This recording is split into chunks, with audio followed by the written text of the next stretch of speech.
there's so much that goes on within our bodies that we don't have to pay attention to. Mm. That it's self-organizing. You can go do strength training, you go lift some weights. You don't have to understand how creatine is storing ATP and releasing it, and any of these like many different levels of changes that are happening and amazing things that are going on. They're controlled from both sides and they're interacting in all these crazy complex ways. We can go so much farther as movement practitioners, Mhm. where we can work with this is the whole body, and now let's go teach it how to dance. Welcome to Pain Points. Today I'm talking with Bren Veziroglu, who's kind of a badass.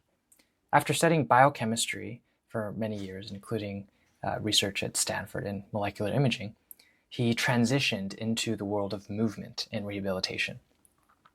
He started studying and training several hours a day in Brazilian Jiu-Jitsu, gymnastics, and he began to teach others too. In this conversation, particularly, we talk about his history and an emerging approach to movement. It's called ecological dynamics, or also the constraints-led approach. I'm really excited about this because I think it's the future of human growth and healing.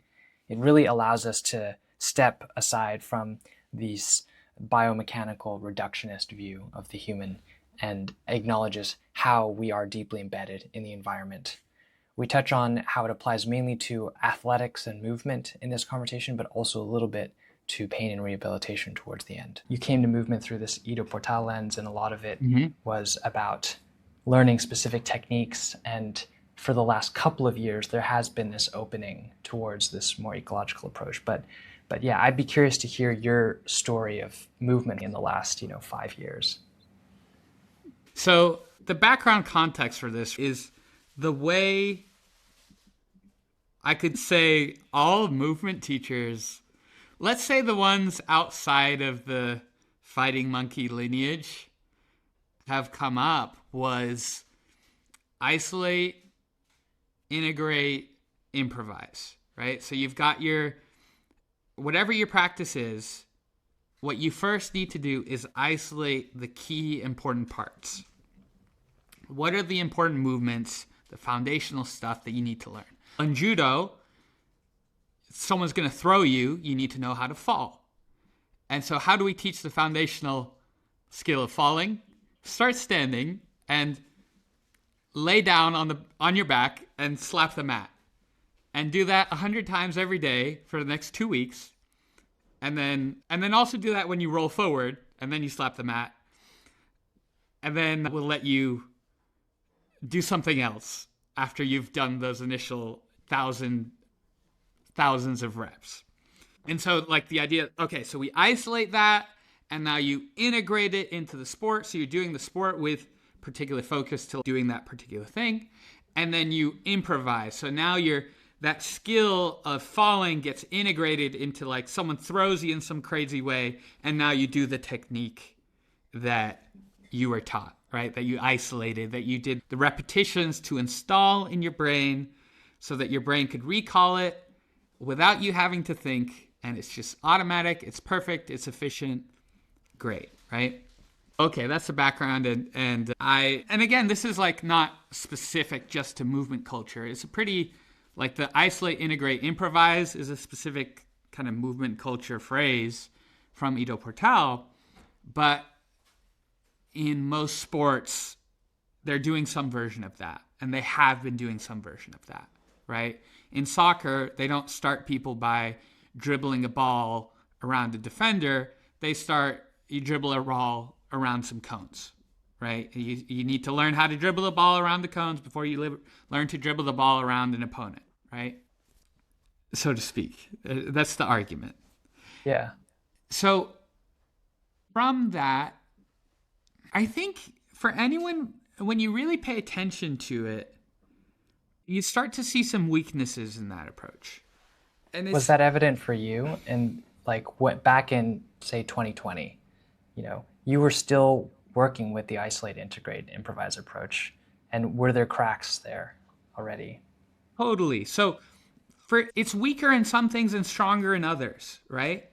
And again, that comes down to not that ecological dynamics applies differently to different sports. Like it's the same like foundational understanding of what the human body is doing and how it operates. But when we operationalize that, we get different functional effects in different situations. And especially in relation to the traditional approach. So for instance, in dance, when you're learning a dance move, the environment you do the dance move when you're training it, like just on the floor, is pretty much exactly the same as when you compete or perform, right?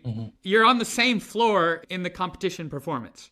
Maybe there's an audience and maybe that's stressful, maybe that isn't, but it's the same environment as a mechanical level. So the traditional approach works okay there, right? Like the cracks aren't so easy to see. You don't see the cracks as far as like doing those particular skills. You see the cracks more in, okay, we've done those drills, right? We tried to take this thing of what are the most important movements to learn, and we isolate them and we drill them and we start integrating them and then we improvise with them and we start collecting more skills and putting them in the bucket. And that works quite well when you evaluate it just by how you're doing the moves that you isolated. Mm-hmm. But the cracks start to show up when we look at transfer, right? When we look at like, how are you doing on the things that we didn't train?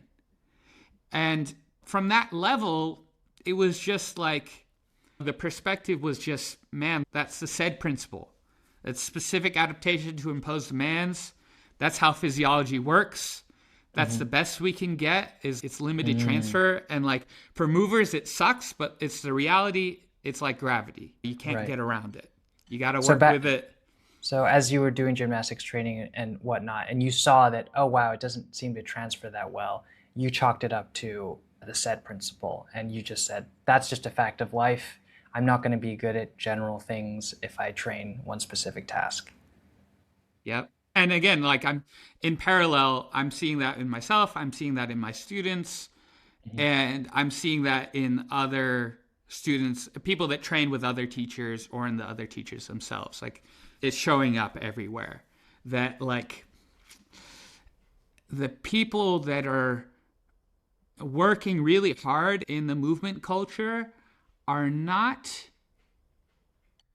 when you start evaluating it outside of the things we were training, it was hard to see significant increases in like movement intelligence, in like actual, like, again, we're working really hard. We're studying this stuff and like we think we're doing it in the most intelligent way we can. And yet sometimes you have random people come off the street and they try this new thing and they pick it up faster than the movement teacher. And so, damn, I wish that didn't happen. It did. And that sucks. But what else can we do? This is how we're doing the best we can. Like, how could we do better? Maybe we got to learn better moves. You know, that becomes the thing. Right? We got to learn better moves then, or we got to teach the moves better because we don't have any of the tools. Yeah. And 2 years ago now, I started seeing some stuff from this guy that was using essentially, okay, so to back up a little more. So in jiu-jitsu, the cracks are a lot more apparent, right? Because now the situation you're practicing the move in is with people say it's resistance, but like the reality is things are totally different when your opponent or partner, training partner is letting you, fundamentally, they're either letting you do the thing you're trying to do or they're preventing you from the thing you're trying to do as much as is possible for them. Those are fundamentally different. Like the level of resistance, even if you try to progressively add the level of resistance, as long as it's still they're letting you do it, it's still a totally different thing than when they're actually legitimately trying to prevent you from having any success, right? Because in a real performance scenario in grappling, no one's going to let you do the rear naked choke. No one's going to let you take their back, right? They're always trying to not just stop those things, but do them to you. And so that leads to this huge difference between the training environment when we're isolating and we're practicing the movements and the integration environment when we're trying to like put that into sparring. That was always very apparent for me that, dude, those are totally different things. And like, how can we fix that? But then I was thinking from an information processing approach, and I was thinking about, okay, there's just not enough richness in the responses, right? Then it's people are doing different things when you're trying to do the resistance. They're giving different reactions. So how can we build those reactions in when we try to integrate the moves? And let's try to do that through progressive resistance. And so I was trying that, and it didn't really work. So when you say progressive resistance, you just mean don't let him do it that easily, and make it a little bit harder, like 50% harder. Okay. Exactly. So in jiu-jitsu, you have a move, toriando. So basically imagine you're going to grip the guy's pants, you're going to grip the pants, and you're going to try to move them to the side, and you try to run around their legs so you can get past their legs, right? Yeah. So a super traditional approach, you just practice doing that a bunch of times. The like almost straw man, but like people still do it, is they just drill that over and over with like almost no resistance, right? And then so from that, I was like, that's dumb. That's so different. There's no perception action coupling really happening. You're just trying to like do this thing over and over. So let's progressively add resistance to that. So first you do it. If you struggle to run around another person, maybe you practice that without resistance. But if not, then let's work it up. So okay? Wait, so you at this point you already did have some of the language and the thinking about information processing and perception action coupling. Perception action coupling, yes. Yeah. Okay. And it's a good time to mention someone. Steve Morris was the first guy that I started learning some of this terminology from. Shout out to him. I've been trying to do a podcast with him or train with him for forever. But anyway, the guy deserves some more recognition, so hopefully we can give him a little bit. Yeah. Anyway. He's a YouTuber. You found him through his podcast? No, he is a wild guy. Ito was getting into his work in 2016 when he started teaching Conor McGregor. Okay. And when I went to moving camp in 2016, Ito was talking about Steve Morris like nonstop. He was like, Steve Morris, this, that. And Steve Morris is basically like a fighter and fight coach. But essentially, he was on to some of this stuff like way back in the day. Mm-hmm. And yeah, he's like a wild guy, apparently. But he would do a lot of like really hard sparring. I think he did some stuff with like Shotokan karate, and he like had maybe an intuitive feeling that this is not the way. But I think he also really liked fighting, and he like challenged a bunch of these guys to fights. And I guess it didn't go well for him politically. They didn't like that he was challenging them to fights and then probably beating up most of their guys. Yeah. But anyway, like he got into like early stage MMA before there was the UFC. And he took a karate school and tried to make it more, I'm sure, things we would now describe with much more like ecological dynamics concepts of bringing, essentially he was trying to bring aliveness into the sport. And he was big on like full contact, like groin strikes sparring. Like he was like, that we're seems training not sustainable though, right? I think that was the thing, like that he had trouble keeping students because he'd strike them in the groin. He'd let them strike him in the groin, to be fair. But yeah, exactly. That's a hard environment to sustain anyone in. Yeah. And what he says happened was just that, like, after a while, he had cut down the students like 95%. But after a while, there was like a hardcore group of guys that he said there were some of those guys that, like, in the early UFCs, like, again, this was, I think, a few decades before that. But he was like, man, in early UFC, they would have done really well. But yeah, like we're trying to train for street fights. Why are we not practicing these things that happen in street fights? That's aliveness. That's representative design. So you were And reading his like writing on the internet? Is that how mhm, you were exposed?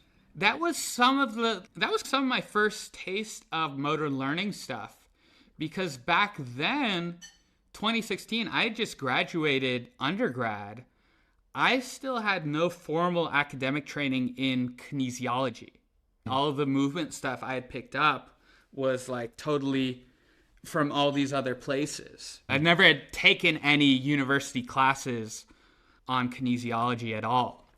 And then somewhere a few years in, I was like, basically, I should do that. That would be really fun. I've been trying to pick up knowledge from all these places, but it might be nice to actually get an academic degree in this.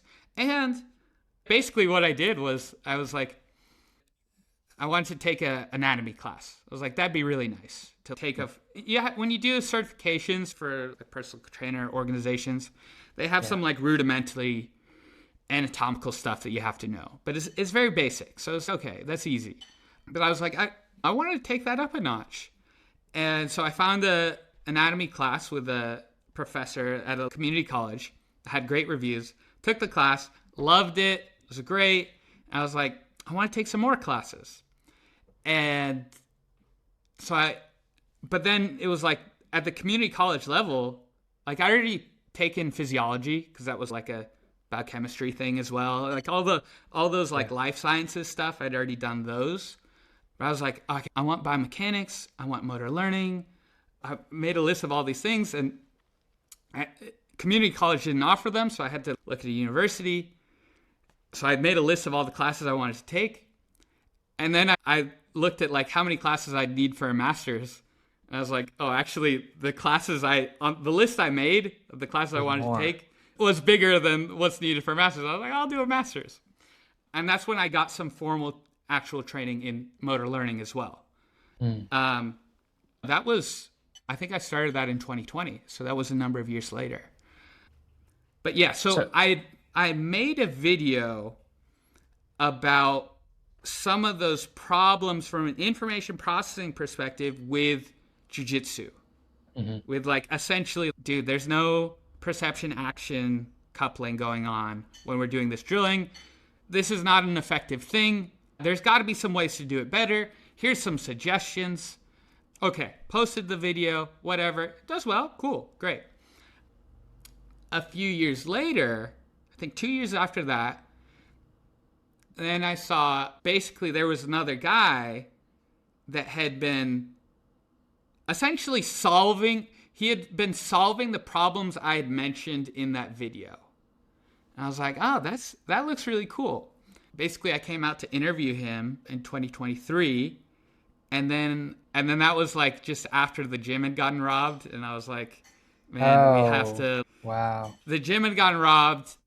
It was super expensive to be an SF, Hmm. and my girlfriend at the time, now my fiance, she was like, dude, this city is too stressful for me. It's too much Wow. stimulation. Can we get out of here?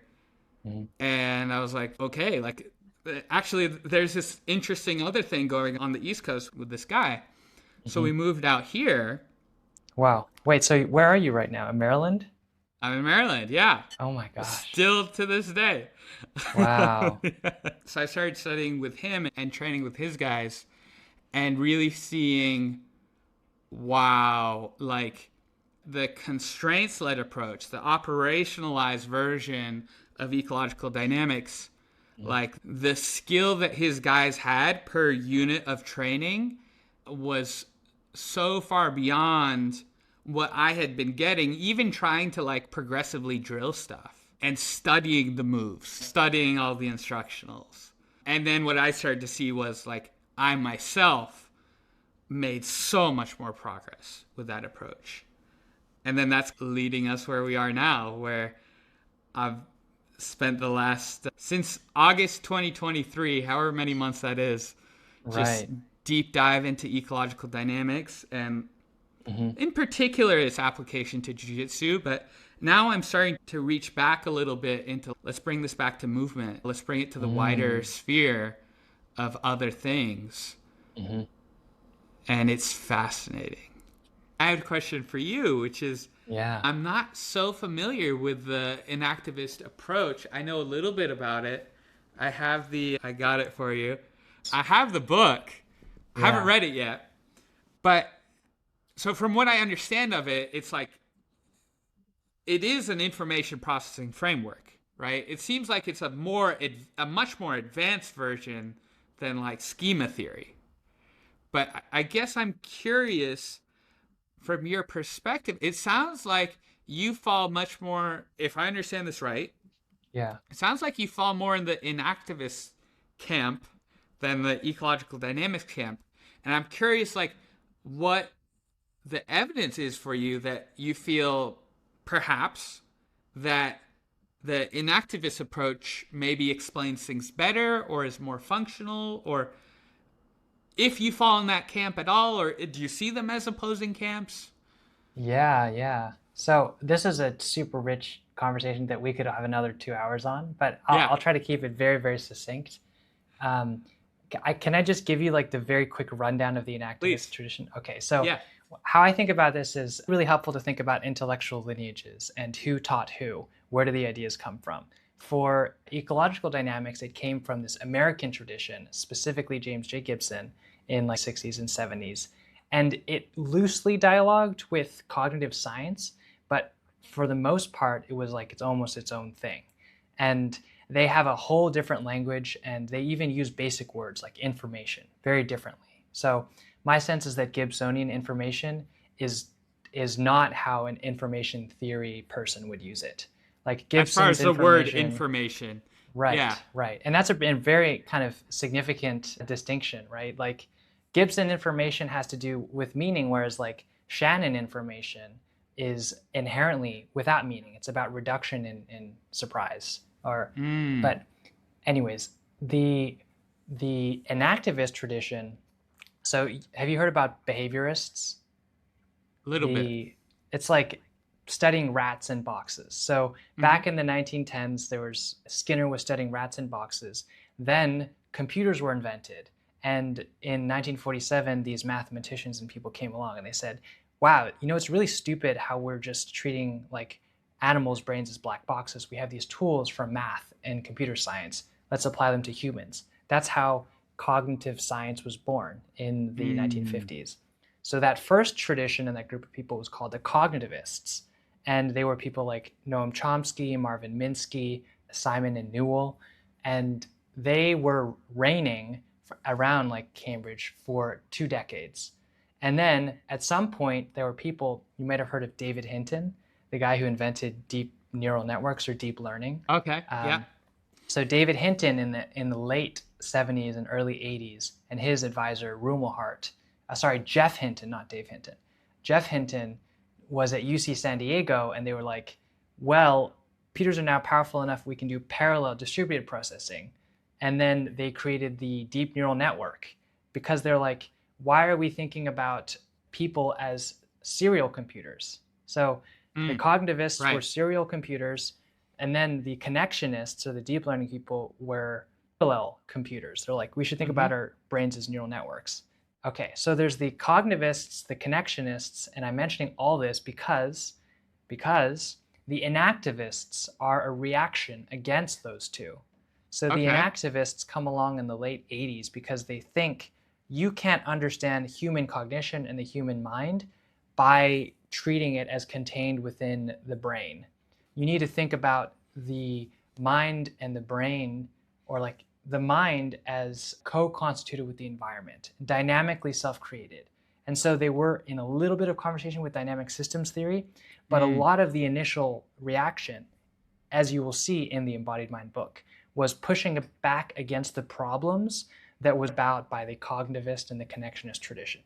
As a cognitive scientist, I had studied cognitivist methods and done reinforcement learning stuff.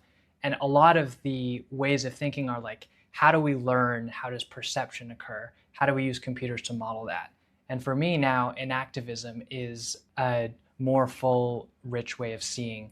And then active inference is a whole kind of separate thing that is a little bit orthogonal to those, but it marries enactivism nicely. But I would say that those are all, we're trying to understand like what is the mind doing? Whereas I see the ecological dynamics as like there, it's much more, it's kind of more trying to understand specific situations and more like, in a sense, practical and less of like a cognitive science in general, you know?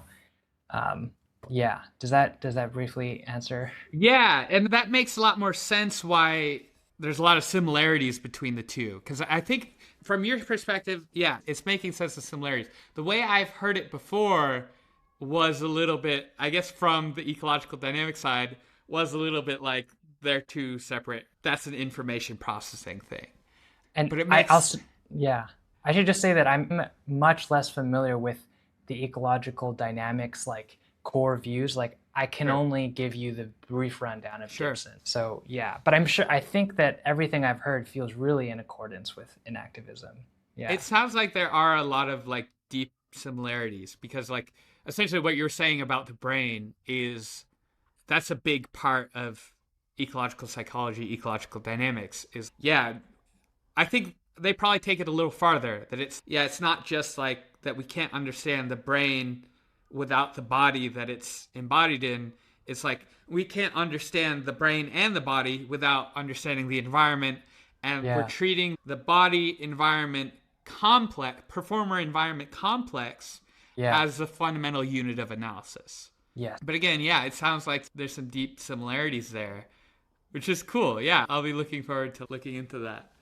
The one thing that I wanted to touch on before getting more into the ecological dynamic stuff is this thing about I was interested about the Steve Morris trend, in the history of martial arts, it's kind of rife with people who come and try to integrate things. Like Bruce Yeah. Lee comes and then challenges the other people, and then you come up with your own method and you integrate and you have something better, apparently. Does that at all fit into like how do you conceive of that? Have you thought about that dynamic? Yeah. Like With Steve is Morris? or sounded it reminded me a little bit of that because you were saying that he would go to Shotokan and challenge them. So like to you, is there something to be said about this like go to different places, take their tools and like supposedly integrate them and ecological dynamics? Like is the constraints led approach like the final answer where you're not just integrating all these other movements? Or yeah, I don't know if that question makes total sense. I'm not sure either, but I could. There's things I want to say. Yeah, please. But nothing's ever the final answer, right? My foundational belief is the moment you think you found the final answer is the moment that you stop growing. And that's the moment that you stop being in the way I define it, like truly good. The Yeah. way I define it, like truly good, is you're looking to push constantly, refine, refine, refine what you're doing, what your methods are, how you're teaching it, all of it. Hmm. Um, how you're like how you're researching it. What is truly good to you? Great question. I'm not sure. To me, there's all sorts of qualifications we can put on that. And in what context are we talking about? Are we talking about skill development? Are we You get to set the context for Bren in the context of movement or BJJ. Like what is truly good? I want to give a really wide answer. I start to think the way my brain goes is like, what is truly good for a person? And what is truly good for a leader? And we all lead in our own ways. It's not like leaders are just like, you're the president or you're the gym owner or you're the head of the lab. Like, it's a dynamic thing. And to me, truly good as a leader is like there's that constant level of refinement, right? Of nothing is the final answer, but how do we further investigate what we have? How do we support the people around us? And maybe like how do we have a good time while we do it? That would be for the leader example. Yeah. And do you want to give a different constraint for the question? Yeah. Well, for like, how about in the context of movement? It's truly good for a movement. So I don't want to like, there's a trap of like, oh, what is imagining that truly good is like some objective thing that exists Sure. out there. Yeah. It's I'm more interested in like maybe how Bren now considers movements that like truly good you can replace with beautiful or things that you want Yeah. to orient towards, Yeah. as opposed to, maybe you 5 years ago. Great. Yeah. And that's the way I use the word beautiful in a movement context. And I prefer that because truly good is a little loaded, right? Because then that Yeah. implies there's a truly bad. Like you're saying, it Mm-hmm. implies there's some objective standard. But to Mm-hmm. me, like a beautiful movement is I was just talking to Ryan about this morning. I think a lot of people really overthink movement. There's this tendency, especially with like smarter, more analytical people, to like really go deeper into the biomechanics and say this is good, this is bad, right? And so knee valgus is bad, so this person is doing this movement without knee valgus and satisfying these biomechanical criteria, and therefore this is a good movement. And for me, I really have always pushed pretty hard against that. It But reminds also, me of like stippling is like when you have the brush stroke, you want a brush stroke that is not too thick or too thin, and you're like and to technically explain why like Van Gogh is good. It's like it's right, not the stippling, it's not the type of paint he's using, or something, right? right, right, exactly. And yeah, it just has to be said here that Greg Lehman is also a big influence on me. And Mm-hmm. he's a like big proponent of movement optimism, right?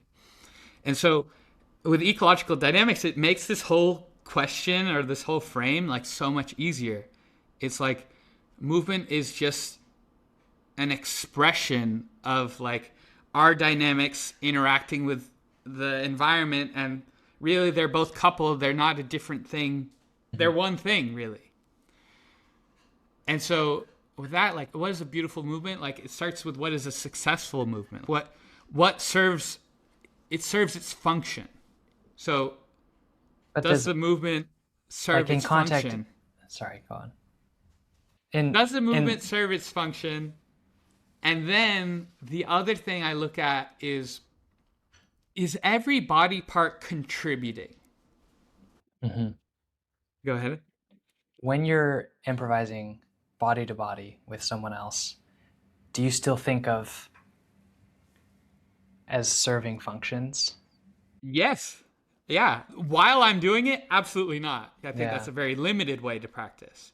right. Um, but say like you're to record contact Hmm. and then you're looking back at it later, it's like the function, I guess we could backtrack from function to like intention, right? Every movement comes from an intention. And then so was that intention actualized or not? Mm. And that's really a very wide frame for that, which which to me feels like it could be able to capture the complexities of movement and what is like movement quality, right? Hmm. So, I this is veering a little bit, or like the way that I'm framing these questions, it can veer into the hypothetical, like let's talk and think about movement when maybe you should just be doing it. Yeah. But the grounding to me, the reason that I think this is important is because for me, the thing that keeps on coming up is like, why are we doing this? Because if we don't have a sense of why we're doing this, then we fall into old ways of it's like, why Mm, drill versus improvise at all? And mm, I think considering this type of thing is important for that. So that's why it kind of does matter to me. If you are doing contact improv, like do you want to talk about this in terms of intention and function? And that's why I'm interested in how you've yeah. changed your attitude towards this. Yeah. Yeah. Like meaning. Like there's something to do with meaning that I think is really important, right? Yeah. But do you feel like you there's been some conception of movement and movement practice that explicitly acknowledges meaning and like how that influences the practice? Not so much explicitly. Yes and no. Like, I think I have a lot of for me things around why I teach movement and what meaning that serves to me, and then meaning as far as, okay, so maybe yes. So meaning as far as it comes back to like kind of paleo, right? Like the original like thing with paleo was Or like the evolutionary. paleo diet or the paleo Paleo period or diet is like where, that's where usually people go with it, right? But it's like the a little bit more foundational theory for that was evolutionary mismatch, the evolutionary mismatch hypothesis, which is just the idea that our genes have evolved, like they were refined over a very long time at this kind of slow rate yeah. in this environment that didn't change very much. And then suddenly we changed from being hunter gatherers to farming. And it was this huge shift in lifestyle and what we're eating and how we're moving. And then around 10,000 years ago, some places it started a little earlier, some places maybe it started a little later. And then 30 years ago, maybe we start having like computers becoming a thing. Where now it's, and you could say industrialism, and we've had all these shifts, right? But now we have this enormous shift from genes that are mostly optimized for being, who are now like sitting in office chairs all day and stuck on computers and like coding and doing all these things. And that maybe, and that probably creates or exacerbates a lot of problems. And so it's not saying that, it's not this, I don't know the name for it that people usually get. It's not the like naturalism thing that like everything natural is better, period, forever. Mm-hmm. But it is like, when in doubt, going with things that are more of a match for the environment we evolved in is probably healthier. And so that to me comes back to like when I was doing biochemistry, and the reason I switched from biochemistry into movement wasn't that I didn't like being in the lab. Like, I loved being in the lab and I loved nerding out on this stuff. But after a while, it started becoming pretty clear that we're like doing the extremist version of isolating, in biochemistry. That's how science is like approaching disease right now, is like, you take your disease, you look for what's your important pathway and what's your important protein in that pathway. You isolate a disease, and then you isolate a pathway within that disease, and then you isolate a protein within that pathway within that disease, right? Yeah. Mm-hmm. All within an organism within the environment. Like, it's so isolated. And then we have to say now, okay, what does it do? How does it work? How does it look? What's its structure? Can we find things that bind to it? Can we find things that bind to it and to either support it or destabilize it? Do we think it's a good protein or a bad protein? And then those things that bind to it, do they bind to other things and create side effects, or do they not? Can we get that through clinical trials, phase 1, phase 2, phase 3, right? And soon enough, we're at this point where, from what I was seeing, with surrounded by brilliant people, where so many of those stages are just like, there's so much we know, and yet so many stages of that process were essentially based on luck. At the time, the accuracy of like computer simulations of just protein binding for 2 proteins where we knew the structure was like 40%. It was terrible. And that was like they were modeling with things like quantum tunneling. It wasn't like they were leaving out, it wasn't like they were just using Newtonian mechanics. Like, they're using like really complex stuff. And still we can't figure out how these 2 proteins fit together. Like, how crazy is that?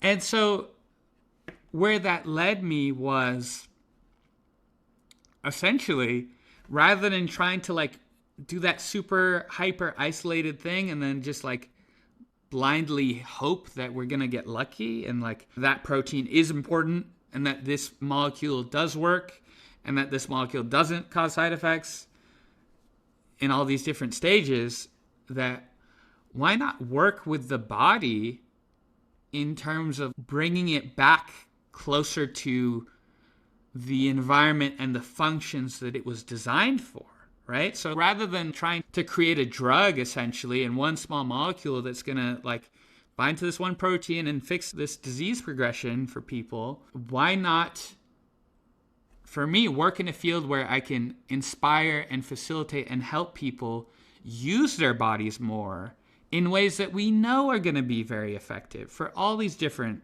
disease markers and pathways.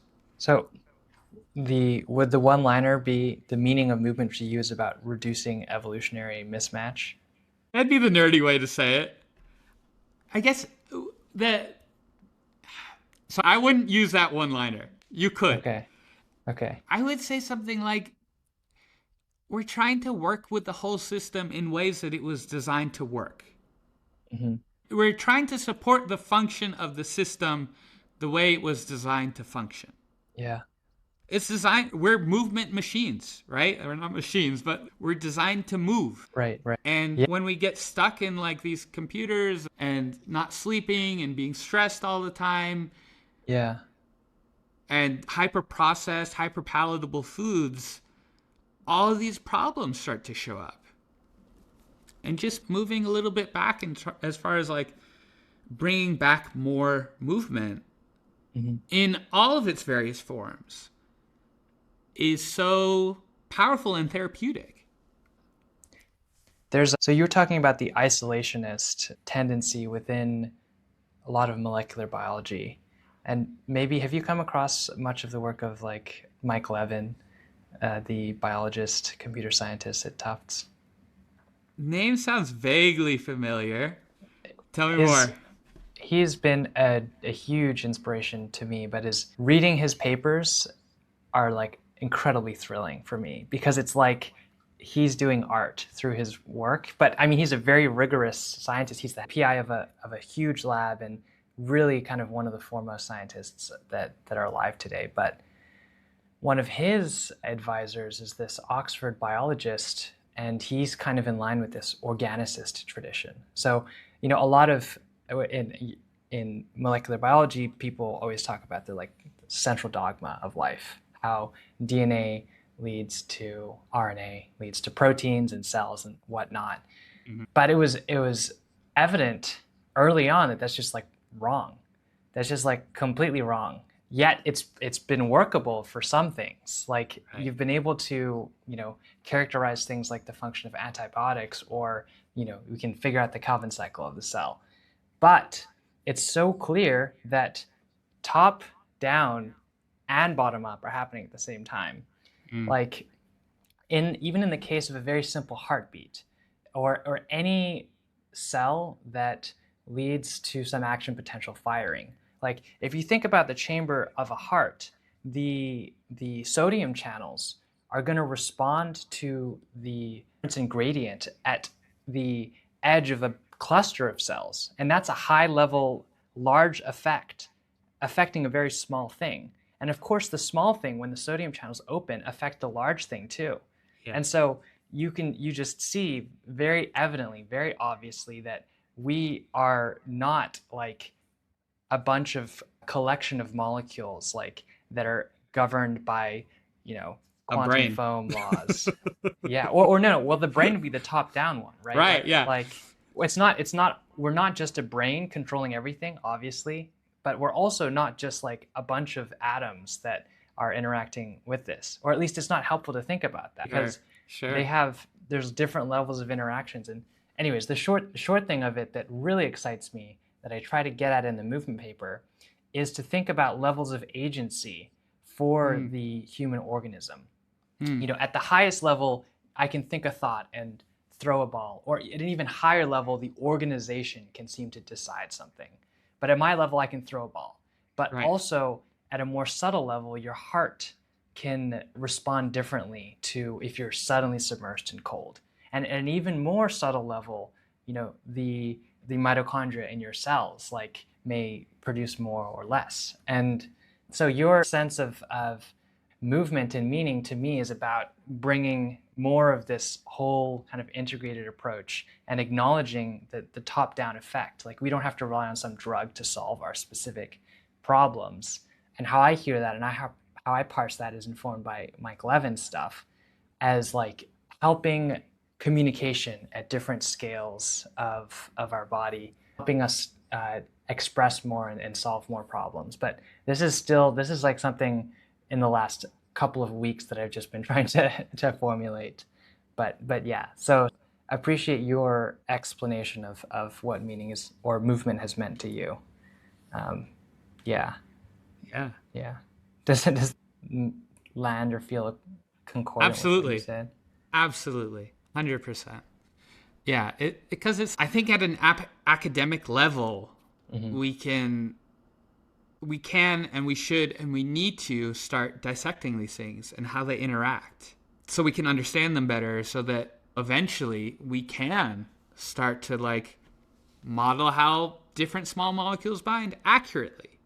Mm-hmm. And when we can do that, oh man, like things start to and when we can do two at a time, then we can do three and we can do five, and if we can do 1,000 and start approaching like the scale at which things are actually happening in the body, like big things start to change where we can like start to really look at this system and how it's functioning and tweak it like you would really want to, you Mm-hmm. know?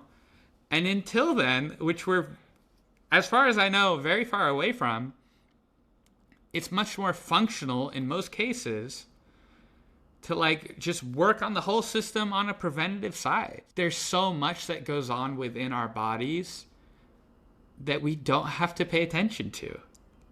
Mm. That it's self-organizing. I can you can go do strength training, you go lift some weights. You don't have to understand the fiber type composition changes that are happening. Yeah. You don't have to understand how creatine is storing ATP and releasing it, and any of these like many different levels of changes that are happening and amazing things that are going on.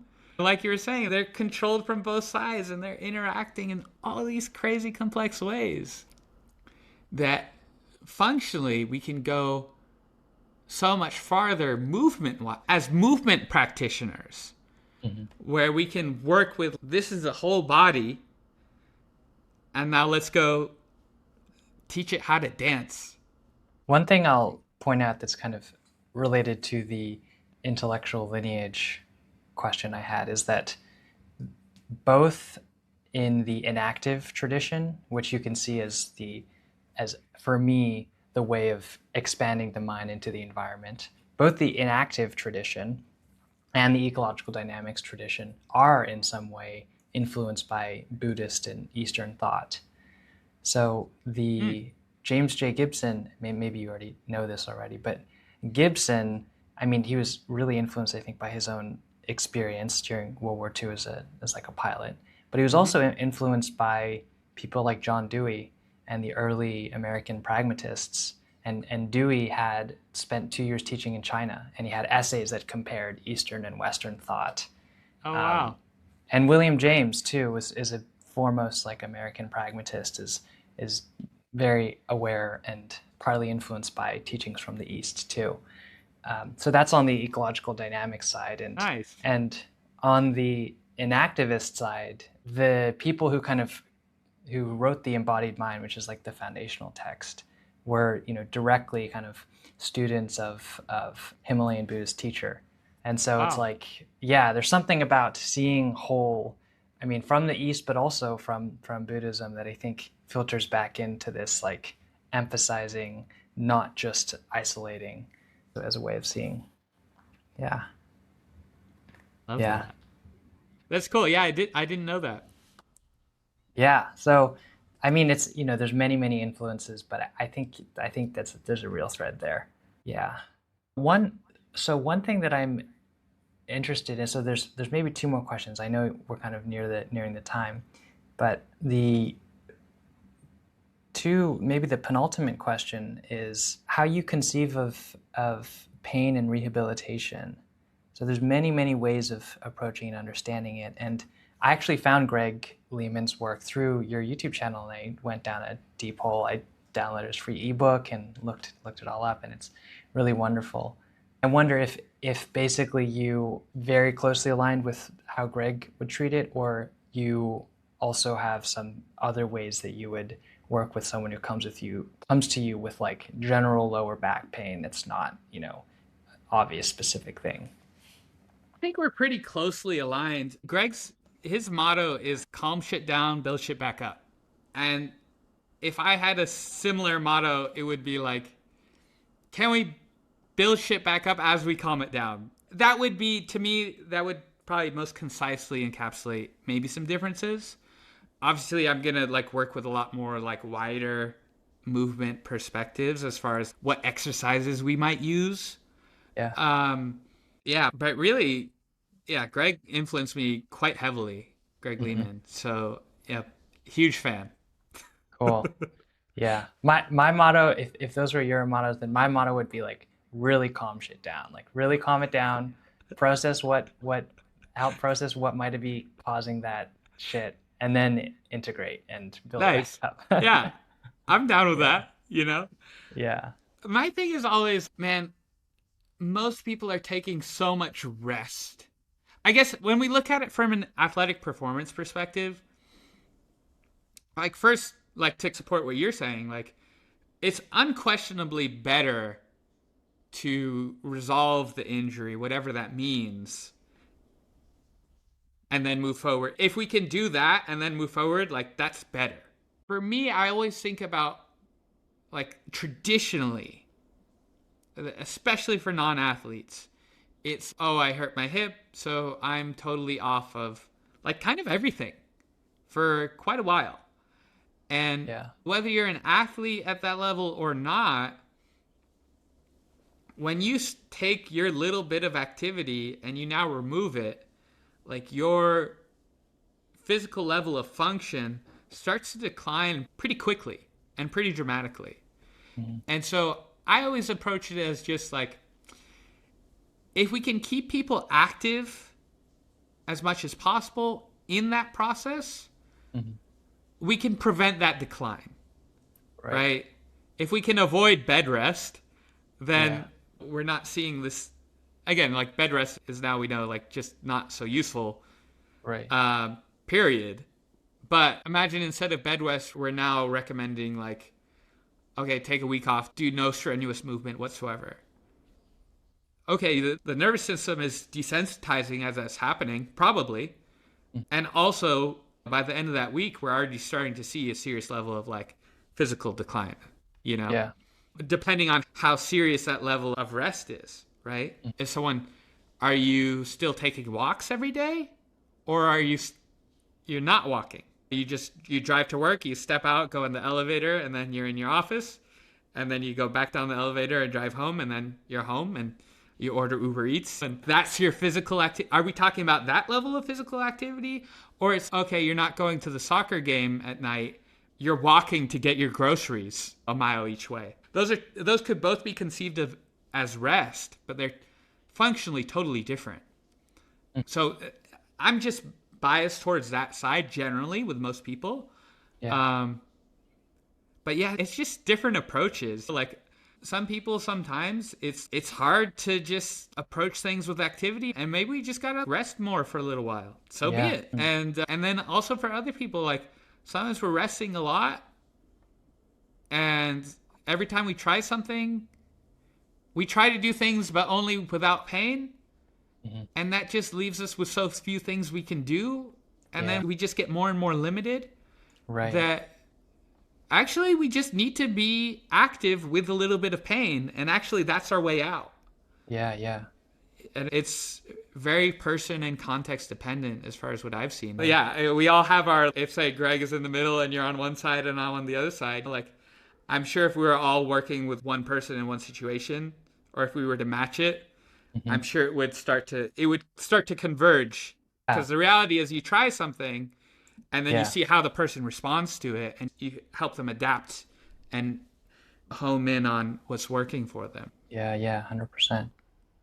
Yeah, so I think that'll be really interesting. Hopefully that happens. It seems Mm-hmm. to be happening, but you never know with these things. I haven't heard back on any dates. I don't know. I'm always trying to come up with more ideas. This is Yeah. the direction, and how do we accomplish it? Right. Right. So if What you about have like a any ideas, conference? Yeah, well, I mean, what about going to a conference of like, I mean, I know there's the big BJJ meets. My thought would be like, okay, where are like the most influential people kind of gathering, and like, is there a BJJ conference where you could actually just have like a booth or someone being like, here's how you could do the coaching differently, or you could like fly five more traditional coaches in, fly five more of the like CLA coaches in, and have like a discussion, make a video about that. that'd be fun. Or yeah, or like I wonder what are the, in certain fields they have certain like academic conferences where people gather. What are the cluster points there in the real world? Yeah. I love the conference idea. That would be funny to just. Yeah, just like have an actual conference. And you may or may not actually wrestle at all, but you have it bring people together. I'll bring the Corbet brothers. They can do the wrestling. But what was I gonna say? Vision, different ideas. Oh Could be yeah. a So mhm. it's really interesting because like in the jiu-jitsu community, they've bitten on the hook, so to speak, right? Yeah, how did that happen? That's kind of crazy. It's essentially this guy Greg over here is like very can be very adversarial to he's just a adversarial person, let's say. And he feels like very strongly about this new approach. Hmm. And so I think a lot of coaches reacted to that and are reacting to that, like how strongly he's pushing these new ideas. Oh, and the And streak yeah, was and like rated he's energy. saying a little bit like extremes, like a lot of people do. Of the traditional approach doesn't work. You aren't learning anything, and different the positions don't exist, right? Yeah. That it's engaging, right? Is you want to either I don't know agree or it's polarizing, and so it's engaged the jiu-jitsu community where a lot of people have engaged for it, and a lot of people like it's been interesting to see over the last 2 years how it's changing, but it's gone from really people haven't heard of it to people have heard of it but they disagree with it. I think they don't Hmm. really they've heard of it but they don't actually understand what it is and they think it's wrong. But it's really interesting with the but that's there's a discussion happening, so in a way like intellectually academically like that's a win, right? Hmm. When you can Hmm. have people in the general population engaging, even if it's to disagree, but they're engaging with kind of Right. research, that's a good thing. Yeah. And it's interesting with the movement community, it seems so far like they haven't bid on it. Hmm. Like they're a little bit like, oh, that's like we've already been doing that. That's not anything new. It doesn't seem as I don't think they understand the implications of it enough Or to agree mhm. or disagree. One representative thing I can give is I haven't I used to do judo quite a while ago, but for me the thing right now is capoeira, and I am involved in the Cambridge and Boston capoeira scene. Nice. And the older teachers are, you can't, they're like, they don't fully speak English also, but Yeah. also they're not down to like, they're like, we do these 5 sequences and you do it really fast. And that's just how we teach. There are probably quite a few people who are the open-minded people who'd be willing to adopt it, but there doesn't yet exist the, Bren Veziroglu or Veziroglu's guides to like capoeira constraints-led approach or Sure, something. sure. And so, yeah, a Yeah, live question for me is how do I actually do that? Like how do I teach, Meilua Jikompaso, or how sure. do you learn that with a constraints-led approach? Like, I'm not Right. sure yet. That's a Yeah. one quick solution to this particular scenario. But I tried to briefly mention some of it in like just I say briefly, but like the really important parts in this last video I did, like talking about implications of ecological dynamics for movers and like how you could apply it as a teacher. Yeah. And just really what it comes down to, like it's so complicated as an understanding of what the human body is doing, Yeah.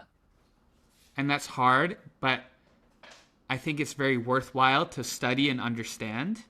Because one of the things I'm seeing with a lot of the jiu-jitsu instructors is Like a lot of people, they're using the CLA, but because they don't have a really deep understanding of ecological dynamics, they're not really applying it in all the best ways, you know? And so I think there's a deeper level that you need a deeper understanding to get to. But the flip side of that is the most functional part of that is so easy. It's just like teach with tasks, not moves. Like, So it's like, yeah, do the kick, but over this chair. And then we'll like raise and lower the chair. And it doesn't sure, matter like but the it's, sequence or something like that. yeah, but it's like even more so. It's forget the chair. You're not doing capoeira on a chair. That's not representative design. So like representative design, you want practices that look, feel, everything just like the performance environment. So why are we doing kicks on a chair? So let's de-emphasize the kick. Okay. Let's forget about the kick. Okay. And forget about the chair. Let's bring back in the person, right? And then capoeira also, it's not just the two people, there's also the circle. But then if you have only two people doing capoeira and the other 10 are like in the circle, maybe there's not as much practice density. And so Yeah. I personally, I don't know enough about capoeira to say like how much most people are going to prioritize the cultural value of the circle or the functional skill value of the circle. Maybe you draw, if I was teaching it, you draw a circle and you have the two people in the circle. Yeah. And now, okay, what's the task, right? What are the important parts of capoeira we want to learn, right? For one, let's start like just play capoeira. Already we're doing 10 times better than doing the kicks over the chair, right? Okay, now you're playing capoeira, great. Now, what are you seeing people do or not do that, what are they struggling with, right? What are they struggling with? What are they not doing? Okay, maybe they're never doing any high kicks. Okay, so maybe you add that as a constraint. Like maybe you say it just like that, right? You can only do high kicks, or you can only do this type of cartwheel, or maybe you say it in another, again, like if you constrain the movements that people are doing, it's always not quite as good as if you like force a constraint in the actual task. So maybe you find a way that like it's two people in a circle. One person stays low, the other person is high. Yeah. Maybe there's a stick in the middle and you have to go over the stick with every cartwheel you do, or a cone. Maybe, yeah, that could be a one whole angle of like just adding physical barriers and objects within the circle that people have to navigate around, right? And again, like that's where that shift, this is a gold rush for movement teachers. They haven't realized it yet, which is the best time for the gold rush is when the other people haven't realized that there's gold around. That's where you can get all the gold for yourself. And that gold is, it's so easy to start getting. Just stop teaching with moves, start teaching with tasks. And it's so easy. If you were a capoeira instructor, you already, what sort of things the skilled people are doing and the unskilled people are doing and struggling with. And you just shift the perspective of how you're going to teach it. And it's so easy to start restructuring. And then it's so quick that you're going to see, because I really think even the worst application of the constraints-led approach is beating the best application of the traditional approach. You know, and frankly, the best applications of the traditional approach are going to be more in line with ecological dynamics, because otherwise they wouldn't really be good. That's how important it is. Yeah. And then just to go a little further on that, so maybe you find, okay, you're teaching with tasks and you tell people, okay, you have to kick higher. Maybe it doesn't come out right. And maybe every time you tell them, okay, you have to do high kicks now, or okay, then they're not doing low kicks, and maybe they were never good at the low kicks. So okay, maybe you have to do those. Maybe just saying the constraint in that way isn't very effective, and so maybe you can backtrack a little bit. Maybe saying the constraint to get the behavior you want isn't that effective, and it doesn't work that well. Maybe it doesn't work at all. Okay, you just find a different way to get the functional constraint you want. To like, how can you force them to search and develop the functions you want them to have? Just create tasks that for students to find the functions you want them to develop. So I think in principle, once you have that mindset shift, it becomes really obvious. But I think there's like a shift in your ontology from understanding capoeira as like, I think almost everyone sees it. Oh, he did this kick and then he did that kick. And doing that switch from the technique to the task, I think is like, is a deeper change. And unless there's existing examples, I think it's pretty challenging. Totally. Yeah. But it's like, and then that's where it's like, okay, you don't believe me. So, okay, for anyone that listens to this, if you're willing to just take as gospel truth, like teach with tasks, not moves, you can functionally skip having to read through all of the stuff for a little while and get away with it and start like immediately practically researching the tasks and like finding out which tasks work and which don't. But most people won't. Like most people, no. Why dude. are we? Why it's all are we about supposed to learn moves, kicks? dude. Yeah. These are like capoeira is about moves. Jiu-jitsu is about moves. Tennis is about moves. How could you be so blind as to not see the moves that everyone is doing? Okay, now we gotta. Okay, now you have to read. Okay, we gotta talk about what is self-organization, what is nonlinear dynamics, what is direct perception, if you don't want to listen to that. Watch my documentary. I got a documentary to show you. And I think because I spent so long on it that it's been interesting the last few weeks that like now that it's pretty much done, I've been starting to make some videos again and like smaller, easier chunk size things, but still like accessories to the documentary of talking about different stuff and it's been generating some debate. But it's so interesting because it's like when I'm arguing with these people and it's like we're just getting to a dead end, like from talking from like the science perspective. And then I think about some of the things we did in the documentary and I'm like, oh, thank God I didn't just try to fill it with science. There's a lot of other stuff in it it's not just, okay, the science says it's better and here's the science. It's like also like showing some of my progression and like talking to different people and okay, look at this guy trained for 3 years with this approach and he started at 35, has a kid, has a wife, and look how fucking good he is. Look at him beat the crap out of me with 7.5 years. I had trained 7.5 years. I took it damn seriously. I studied all these instructionals. I fell asleep listening to those instructionals, taking notes on them, all of that.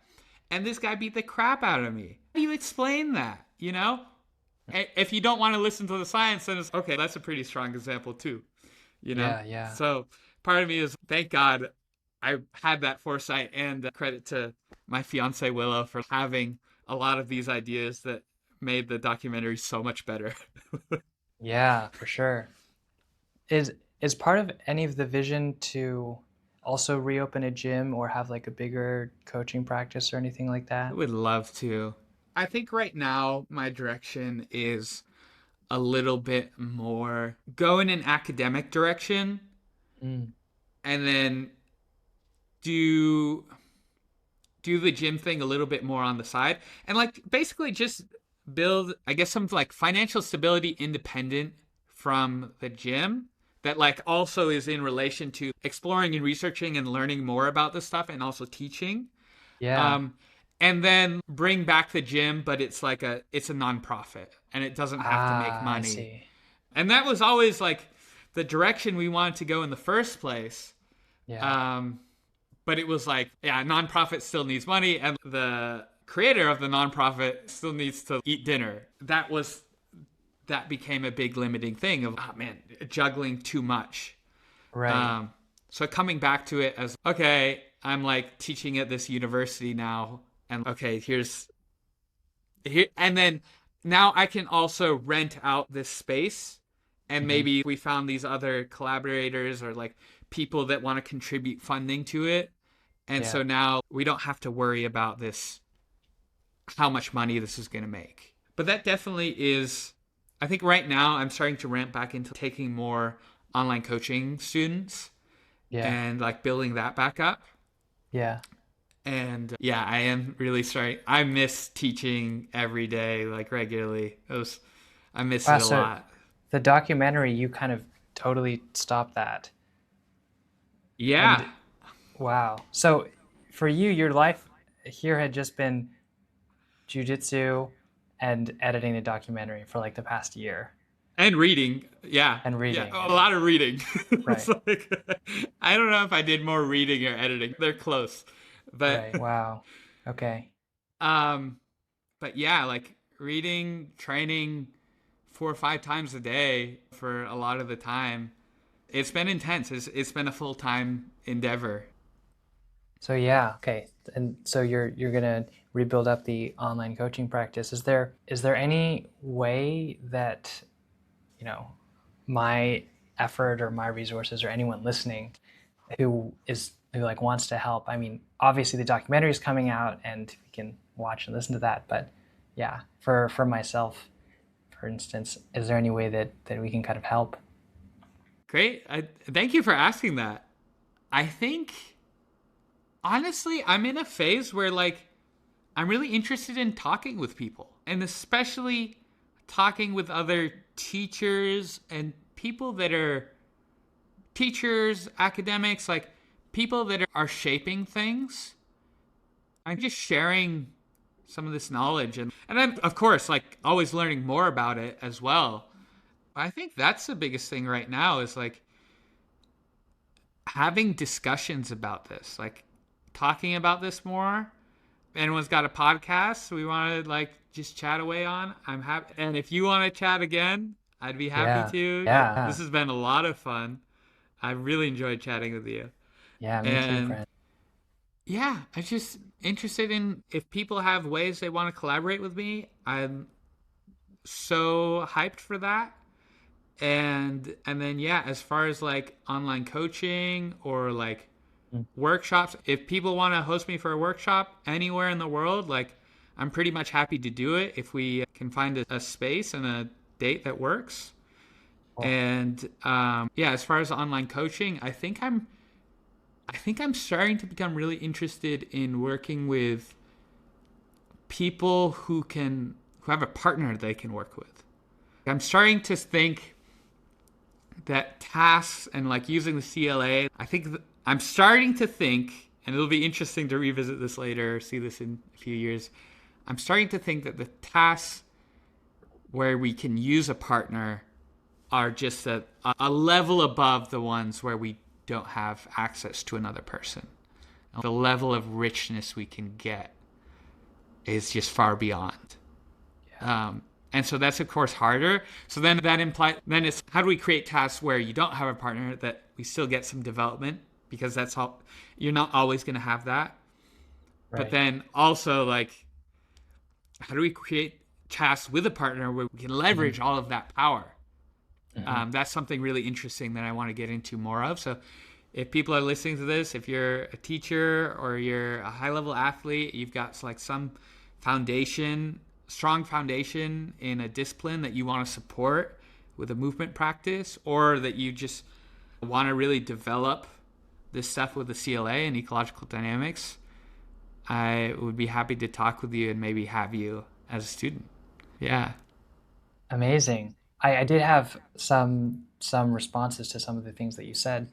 Um, in terms of talking to people, one thing that you might be interested in is if you're interested in other fields that are sympathetic to the ecological dynamics approach, Enactivism and some of the active inference people, it's still its own niche and it's small, but the way Yeah. they see the world is pretty sympathetic and they open up their conception of like emphasizing the role of perception action in the environment. Super enjoyable to talk with you. Learned a lot. Excited to see the documentary and what more you bring forth. Amazing. Thank you so much, Max. This has been really fun. If you're interested in better understanding pain and learning practices for how to work with it, check out our resources at debugyourpain.com. The link's also in the show notes.